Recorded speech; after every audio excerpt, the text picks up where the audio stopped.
Yo, welcome back to my channel.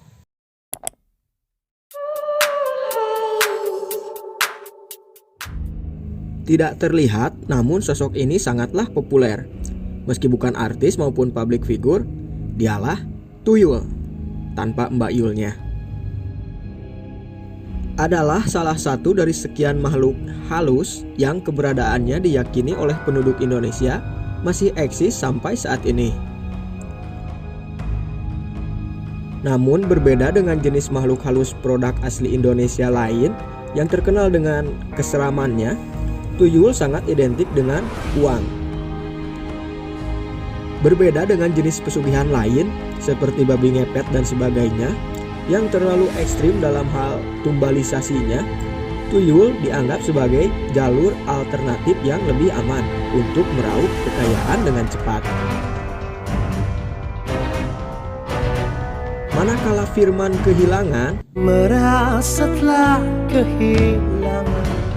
maksud Mimin, ketika masyarakat Indonesia kehilangan uang secara tiba-tiba, Mimin yakin lebih dari 90%-nya pasti langsung menjadikan Tuyul sebagai tersangka utamanya. Namun pernahkah kamu perhatikan, setiap kasus kehilangan uang tersebut pada umumnya jika dari jumlah uang 1 juta, hanya 1 lembar saja yang hilang. Jikapun ada kasus beberapa lembar yang hilang, kemungkinan jumlahnya pun tidaklah sampai berjuta-juta, kecuali jika dikalkulasikan dengan total berapa kali kehilangan. Pernahkah terlintas di pikiranmu jika kejadian-kejadian tersebut memanglah disebabkan oleh Tuyul, kenapa tidak diambil banyak saja uangnya? Atau kenapa sekalian ambilnya di bank atau di ATM yang sudah pasti uangnya banyak? Nah, mari kita bahas bersama. So 3, 2, 1, shut up your mouth. Apapun bentuk pesugihannya, semuanya tidaklah semudah yang dipikirkan. Beberapa syarat wajib dipenuhi dari mulai yang ringan sampai syarat yang sangatlah berat. Begitupun dengan hasil yang didapat, sama saja usaha normal halal lainnya. Semakin kecil bayaran usahanya, semakin kecil juga hasil yang didapat. Pun sebaliknya, semakin besar usahanya, semakin besar pula hasilnya. Artinya, Tuyul hanya akan bekerja sesuai dengan bayarannya. Jika bayarannya hanya sekedar dupa atau kemenyan murahan dan lain-lain, wajar jika hasilnya pun tidak akan sebesar yang dibayangkan. Akan berbeda jika bayarannya jauh lebih mahal dan ekstrim. Karena memang itulah tujuan terselubung dari bentuk pesugihan, yaitu untuk semakin menjerumuskan manusia, dimulai dengan cara halus seperti meminta dupa, hingga terus berlanjut lebih ekstrim dan membuat manusia semakin terjerumus.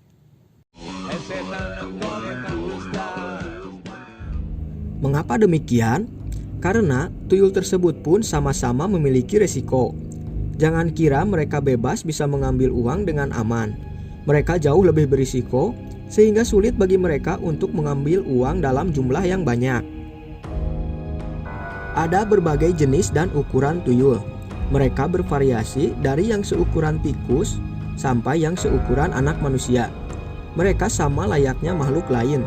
Hanya saja mereka memiliki keistimewaan hanya bisa dilihat oleh orang-orang tertentu saja, terutama oleh pemiliknya. Dari hal tersebut, bayangkan jika tuyul seukuran tikus harus mengambil uang sebanyak 1 koper. Tentu dia akan menolak kecuali bayarannya setimpal. Mungkin saja mereka mau melakukannya dengan cara bolak-balik, dan itu sangat berisiko bagi tuyul itu sendiri. Andaipun 1-2 balik dia berhasil, kalau harus berkali-kali bolak-balik, who knows? Karena yang gak terlihat hanya diri si tuyulnya saja, sedangkan uang yang dia ambil tetap saja bisa terlihat. Maka dari itulah mengapa para pemilik tuyul lebih aman beraksi pada malam hari ketika target dianggap sudah terlelap ataupun sedang kurang fokus. Karena prinsip kerja tuyul ini sama saja dengan pencuri biasa. Yang membedakannya hanyalah tuyul ini tidak terlihat dan ukurannya yang relatif kecil sehingga bisa dengan mudah masuk ke rumah target tanpa harus membuka pintu atau jendela. Dan itu pun tergantung pada rumah si target. Jika rumah tersebut tidak memiliki celah, tentu saja tuyul pun tidak akan bisa memasukinya. Dan hal itu jugalah yang menjadi jawaban dari pertanyaan selanjutnya tentang mengapa tuyul tidak mencuri di bank dan di ATM. Akan sangat sulit bagi mereka untuk masuk meskipun mereka tidak terlihat. Andaipun mereka bisa lolos masuk ke bank dengan diantar oleh pemiliknya, uang di bank ditempatkan di ruangan khusus dan dalam pengawasan yang sangat ketat. Apalagi jika tuyul disuruh untuk mengambil uang di ATM. Itu hal mustahil sekalipun bagi tuyul, karena tidak ada jalan masuk bagi mereka. Apalagi jika tuyul tersebut berukuran besar, walaupun mereka menunggu orang-orang yang mengambil uang, itu justru malah lebih sulit karena targetnya bergerak dan akan banyak mata yang mengawasi. Pada intinya, yang ingin Mimin sampaikan di sini adalah apapun bentuk dan tawaran tipu daya pesugihan, pada akhirnya pelaku tetap akan mengalami kerugian dan semakin terjerumus dalam kemaksiatan. Nauzubillahi min dzalik. Jikapun merasa berada dalam keterpurukan, tetaplah membuka mata. Dengan begitu, kamu bisa mencoba untuk melihat ke bawah dan akan kembali bersyukur atas hidupmu ketika menemukan ada yang lebih terpuruk dari kehidupanmu. Jangan pejamkan matamu, karena hal itu justru malah akan membuatmu mendengar berbagai bisikan yang malah akan menghasutmu menuju kesesatan.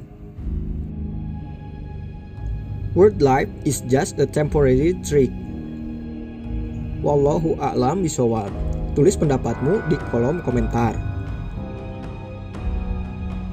Tetap ikuti channel ini dan jangan lupa, curanrek adalah hal paling membagongkan yang lumrah di antara best friend. Hatur nuhun.